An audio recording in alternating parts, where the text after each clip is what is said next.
삶의 의미를 찾는 여정이라는 시리즈로 말씀을 나누고 있고 오늘은 그 네 번째 시간입니다. 오늘 말씀의 주제는 하나님의 인간 창조 본래의 목적과 또 우리 인간이 지니고 있는 내면적인 갈망에 대해서 말씀을 나누려고 합니다. 되게 어렵죠? 되게 어렵게 느껴지지만 말씀을 들어보면 그렇게 어렵지 않습니다.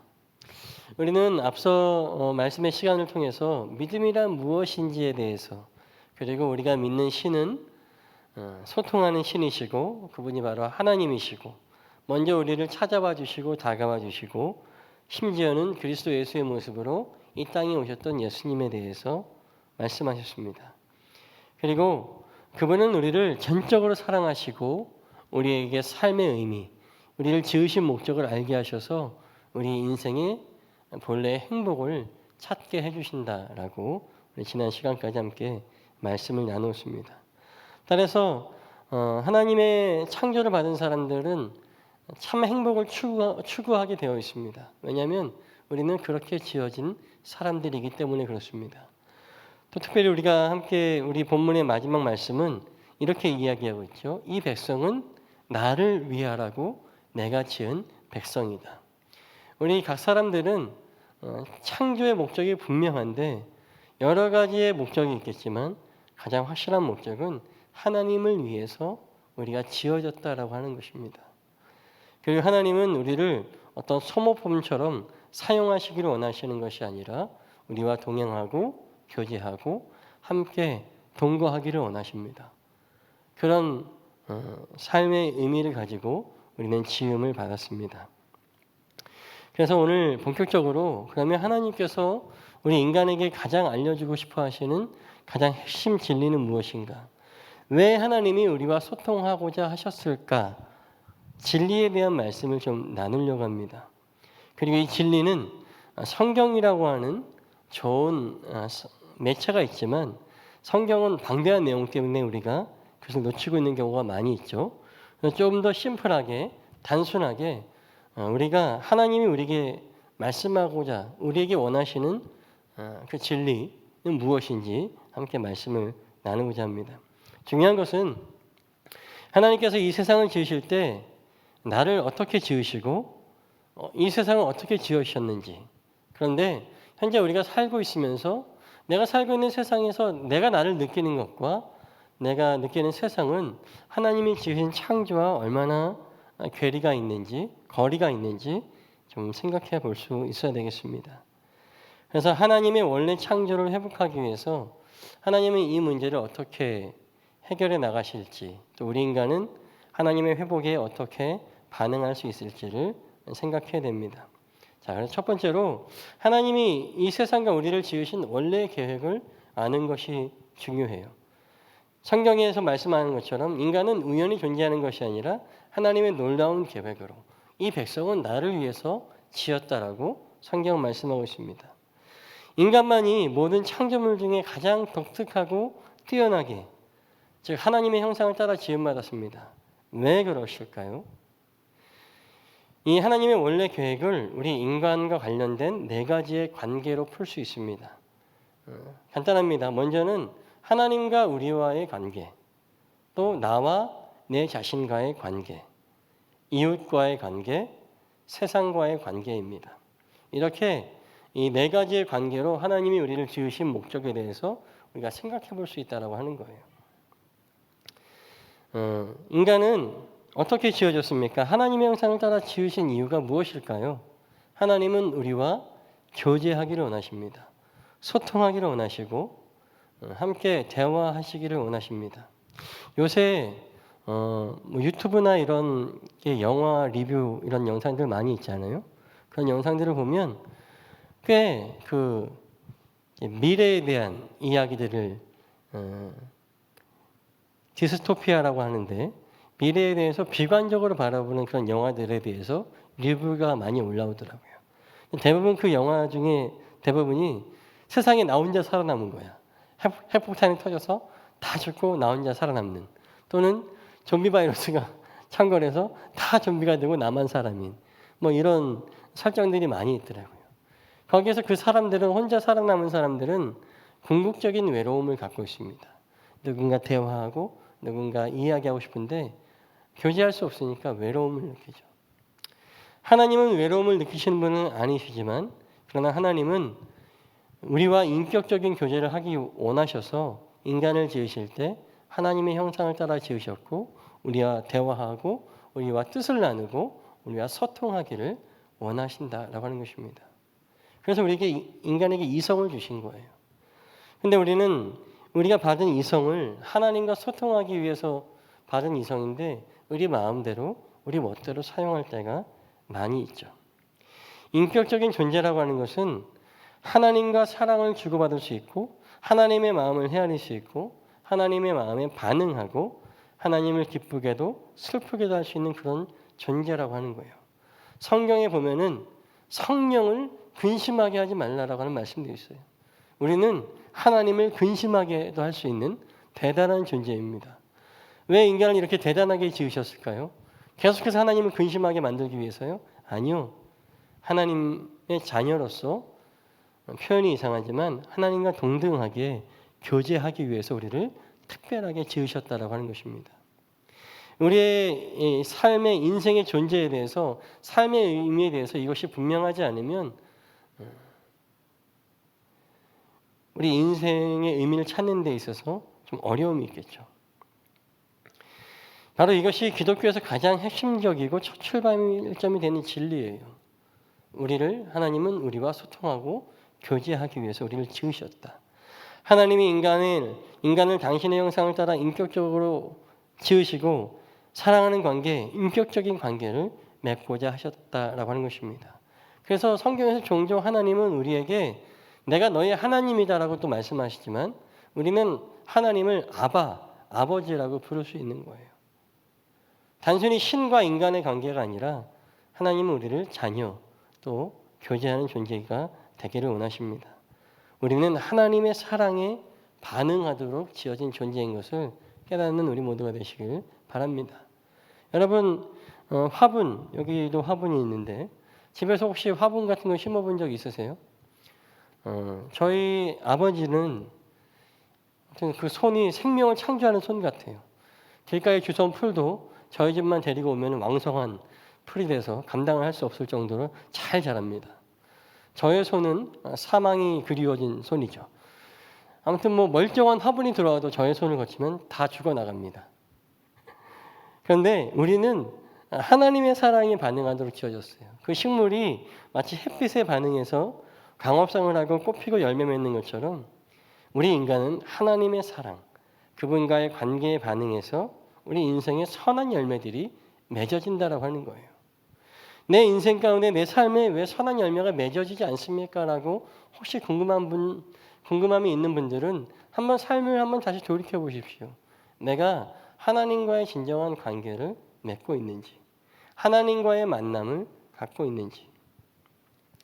우리 교회에도 큰 은행나무가 하나 있죠.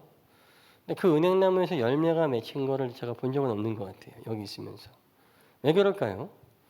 은행나무는 아주 오래전부터 있었던 고대 종이죠. 그래서 나무긴 한데 수컷과 암컷이 있대요.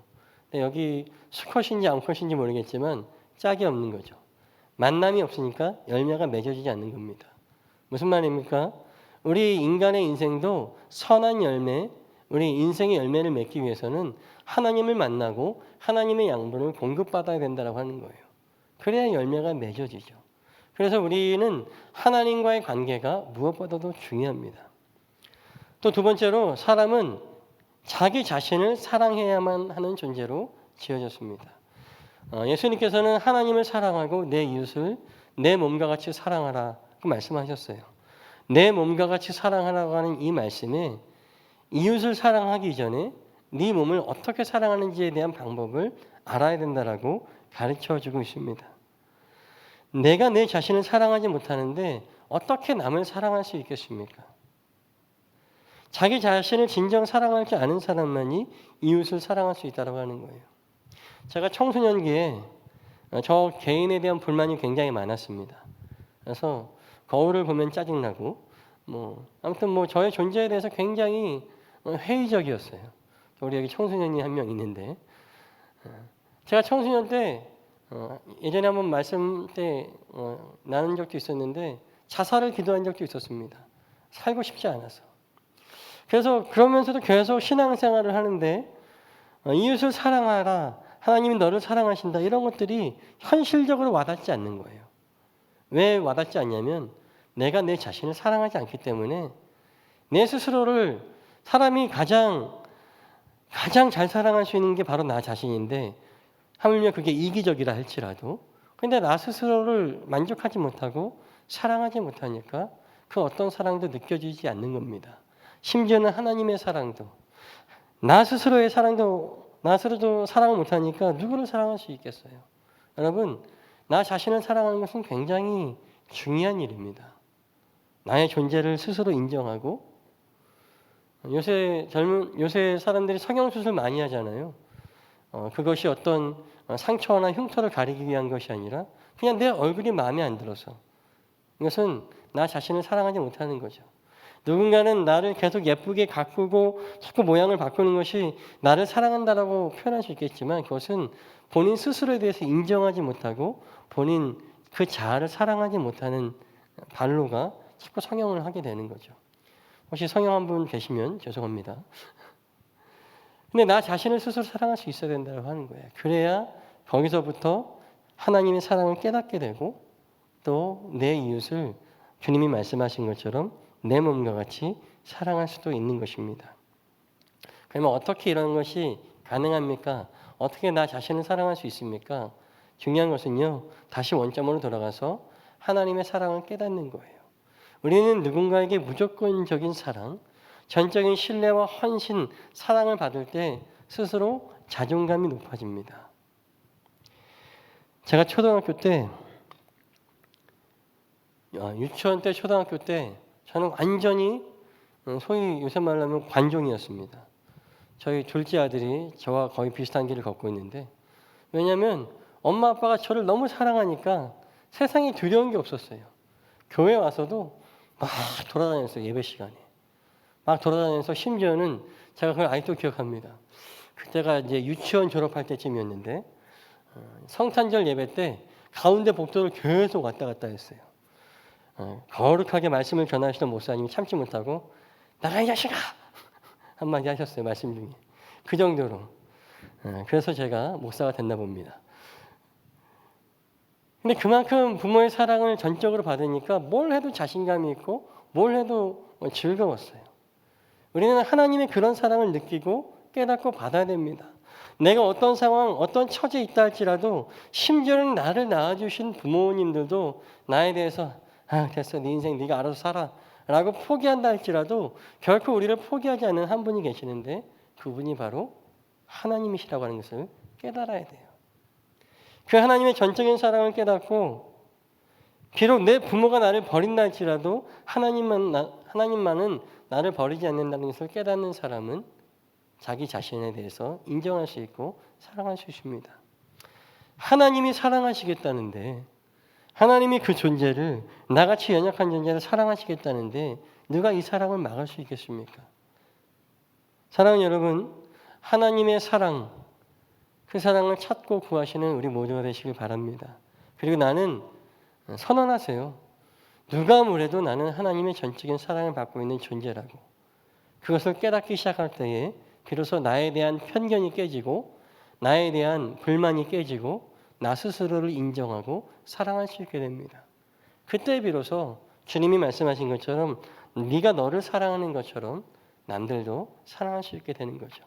바로 세 번째, 인간은 이웃을 사랑할 수 있는 존재로 만들어졌다고 하는 거예요. 나를 건강하게 사랑하면 그만큼 나는 여유로워지고 나를 인정하는 만큼 타인에 대해서도 다름을 인정하고 그 존재 자체를 사랑할 수 있게 됩니다.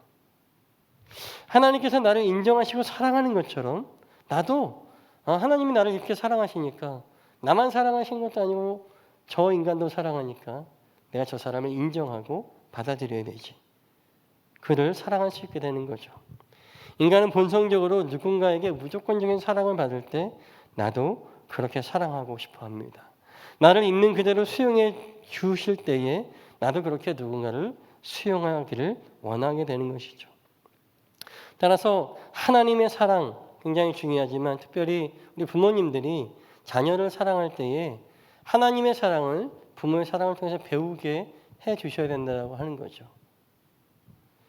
이렇게 다른 사람들과 인격적인 관계를 맺고 사랑을 주고 받고 싶어 하는 것이 바로 인간의 본능이에요. 하나님은 우리를 그렇게 사랑하는 존재, 서로 관계하며 서로 감싸주는 존재로 지으셨다라고 하는 것입니다.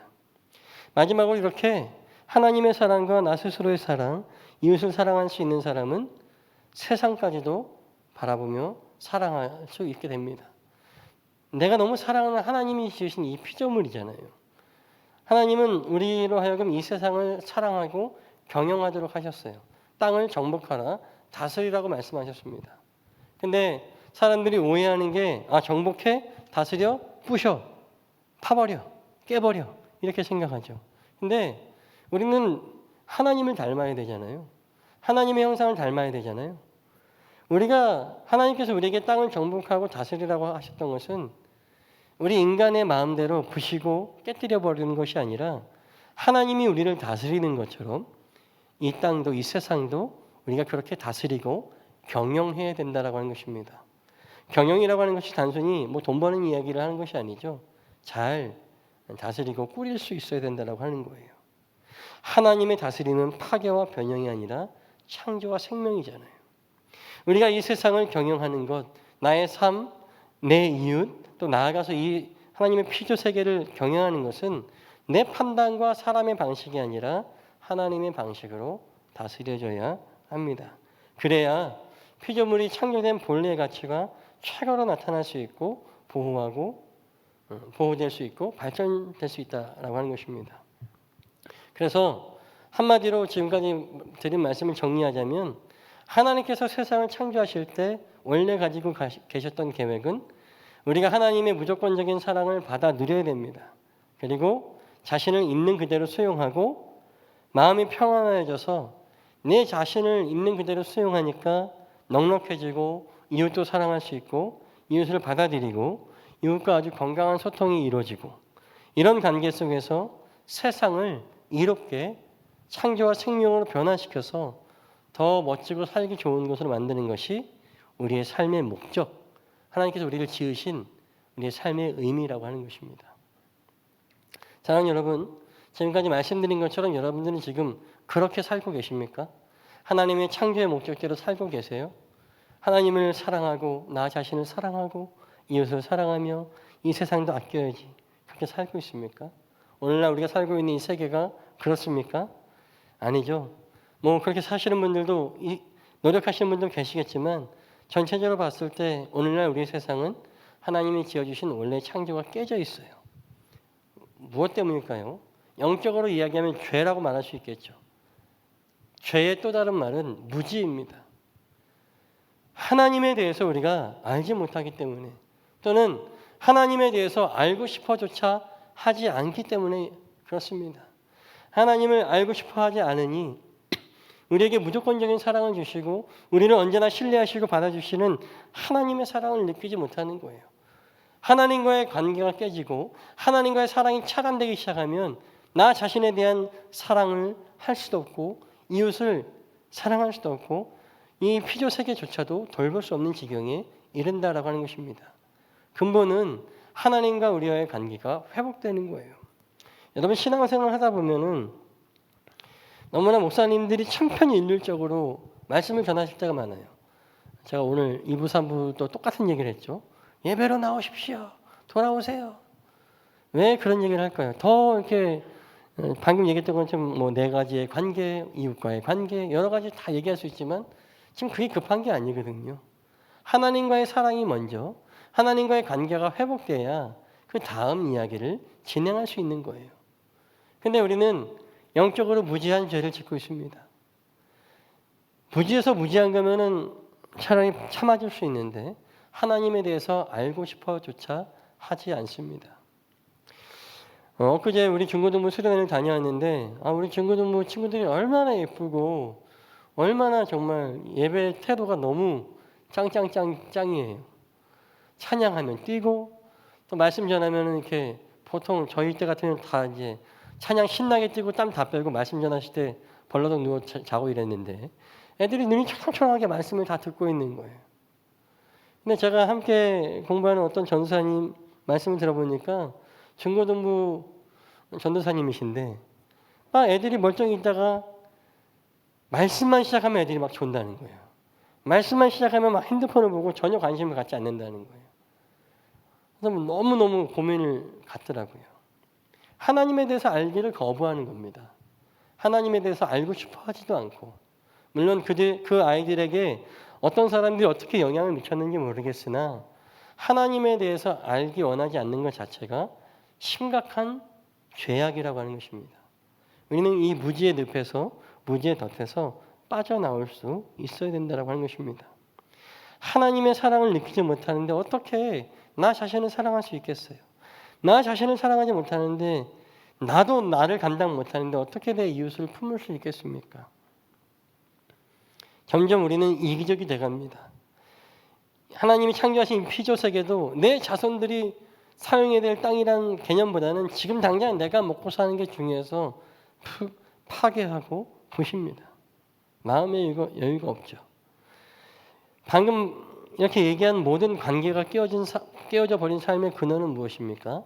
하나님과의 관계가 깨졌기 때문에 그렇습니다. 그래서 많은 목사님들이, 많은 교육자들이 이걸 얘기를 하는 거예요. 하나님과의 관계가 우선이다. 하나님과의 관계가 형성되고 하나님과의 사랑의 교통이 이루어져야 그다음 이야기를 할 수 있고 모든 것이 형통하게 될 수 있는 것이죠. 사랑하는 여러분 지금 어떻습니까? 하나님에 대해서 알고 싶습니까? 하나님에 대해서 무지한 것이 아니라 영적인 갈망, 영적인 갈급함이 있으십니까? 부디 그 마음을 변치 않고 마음 가운데 잘 소유하시기를 간절히 소원합니다. 우리는 지금 창조가 무너진 깨어진 세상에 살고 있는데요. 어떻게 우리가 이 무너진 세상이, 깨어진 세상이 원래의 창조를 회복할 수 있겠습니까? 바로 제가 말씀드린 갈망이 있어야 돼요. 우리가 원래 창조되어진 본성으로 돌아가려고 하는 영적인 회복 탄력성, 그 갈망이 있어야 된다고 하는 거예요. 제가 대학 다닐 때 미성년자가 있어서 좀 그렇지만 아주 잘 놀았습니다. 너무 잘 놀았어요. 예수를 믿으면서도 대학 생활을 아주 일반대 나왔거든요. 아주 제일 잘 놀았습니다. 심지어는 제가 졸업도 하기 전에 우리 선배님들이 각 회사의 영업팀으로 저를 스카우트하려고 제가 아주 먹고 마시고 춤추는데 노래하는데 일가견이 있었거든요. 그 정도로 너무 잘 놀았어요. 근데 희한한 게 세상에 빠져서 그렇게 방탕하고 타락하고 놀아보는데 속된 말로 끝까지는 못 가겠더라고요. 왜냐하면 끝까지 가려는 찰나에 하나님이 생각나더라고요. 그래도 내가 예수 믿는 사람인데, 내가 있어야 될 곳은 여기가 아닌데, 사실 내가 즐거워야 될 것은 이런 것이 아닌데라고 하는 것이 계속 제 마음속에 자리 잡고 있었습니다. 그리고 이것이 비단 제가 크리스찬이었기 때문에 그런 것이 아니라 크리스찬이 아니더라도 우리가 정상적인 사람들은 인간의 본성이 헤쳐지는 것까지 쾌락을 추구하지 못합니다. 이것이 당장은 즐겁지만 이것이 바른 것이 아니라고 하는 것을 양심에 의거해서 알기 때문에 다시 정상으로, 노멀로 돌아오려고 하는 것이죠. 이것이 정상에 대한 갈망이고 영적인 회복 탄력성입니다. 하나님이 우리를 그렇게 지으셨기 때문에 우리 마음 가운데 그런 마음이 남아있다고 하는 거예요.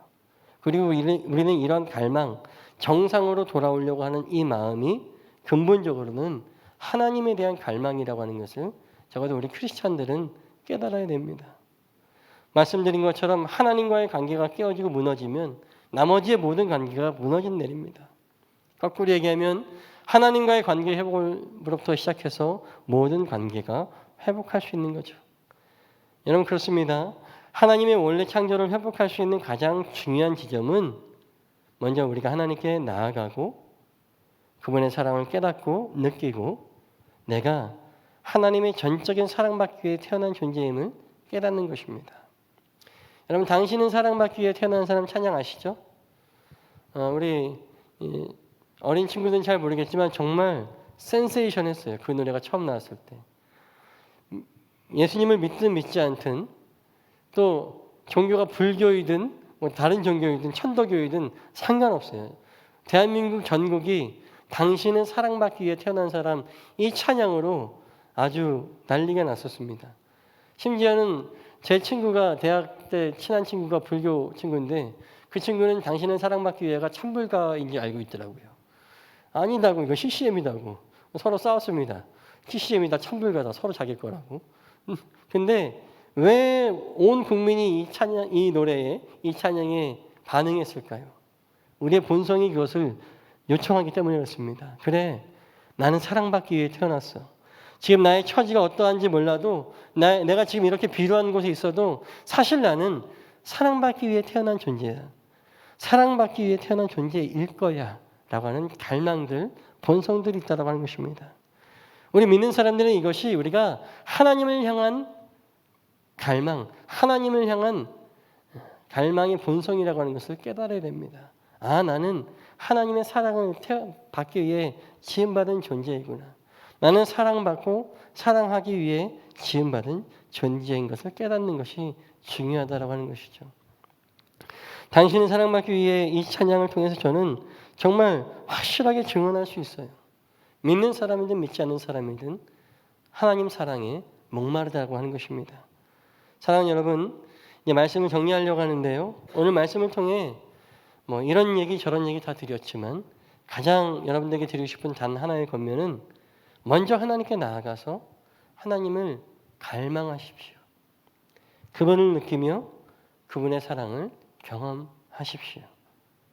인간의 모든 관계의 머릿돌이고 모퉁이돌 되시는 예수 그리스도를 만나서 그분과의 관계가 다시 세워져야지만 그 위에 나와의 관계, 그 위에 이웃과의 관계, 그 위에 우리 피조 세계의 관계가 회복되어져서 아름다운 성전으로 올려질 수 있는 것입니다.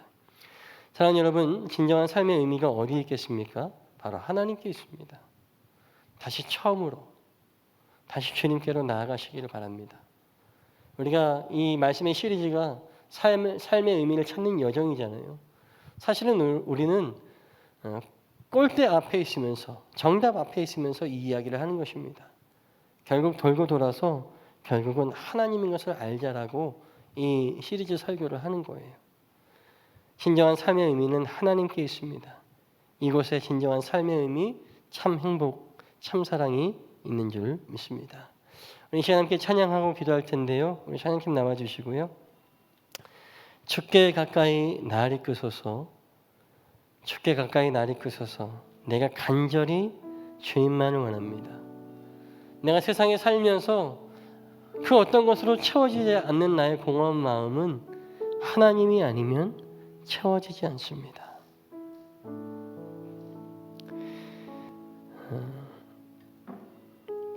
엊그제 중고등부 수련회를 보면서 우리 이성현 목사님이 이끄시는 플레이밍 찬양팀에 오셔서 열심히 찬양하시더라고요.